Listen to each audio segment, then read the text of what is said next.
Hi, I'm Gisette Panosian, celebrity makeup artist, and today I'm going to give you a few makeup tips for redheads. So as you can see with Emily, she has really pretty fair skin with a little bit of freckles over the ridge of the nose. That's really common with redheads, but instead of using harsh concealers, we actually want to feature her freckles and use a little bit of a primer with a hint of foundation just to diffuse and even out her tone a little bit. So on Emily today, I'm going to use L'Oreal Paris Visible Lift Liquid Foundation. So my little trick is to use a little bit of primer and mix it with a few drops of foundation. So instead of giving it a really heavy coverage, we're going to give it just a veil. So to start, I'm going to use a little bit of primer on the back of my hand. And I'm using a greenish primer because it'll really even out the red in her skin. And you want to start with just a drop of foundation. You can maybe add a little bit more. But again, remember we're going for a very light veil coverage. We really just want to diffuse her freckles and not really cover them up because they're so pretty. I'm going to use a foundation brush just to load the product onto the brush.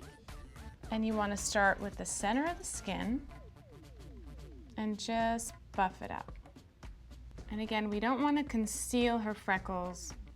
We just want to diffuse them so there's a nice evenness on the skin. Generally, people have a concentrated amount of freckles around the ridge of the nose and underneath the eyes, so really make sure you get that area covered. There's usually a lot of redness around the nose too, so you really want to work that primer since it is going to neutralize the red and even out your skin tone.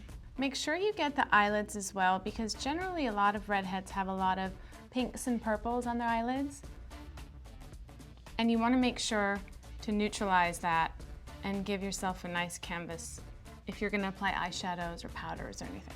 So as you can see, we finished her look with very light coverage of her freckles and really diffused them a little bit. And I've gone through and really brought a little bit of warmth back to her skin with a little light bronzer right around the edges of the face. And I always recommend with redheads to finish the look with just a little bit of color on the cheeks to really bring in a little bit of warmth. And I really like a light pink, soft finish to the cheeks just to bring in a little bit of color and warmth. For redheads, especially if you have fair skin, and most redheads do, I really recommend pinks and apricots and peaches. Don't be afraid of color. Since your skin is really fair, you have the opportunity to really play with color. And there you go, a few makeup tips for redheads. I'm Gisette Panosian, and thanks for watching.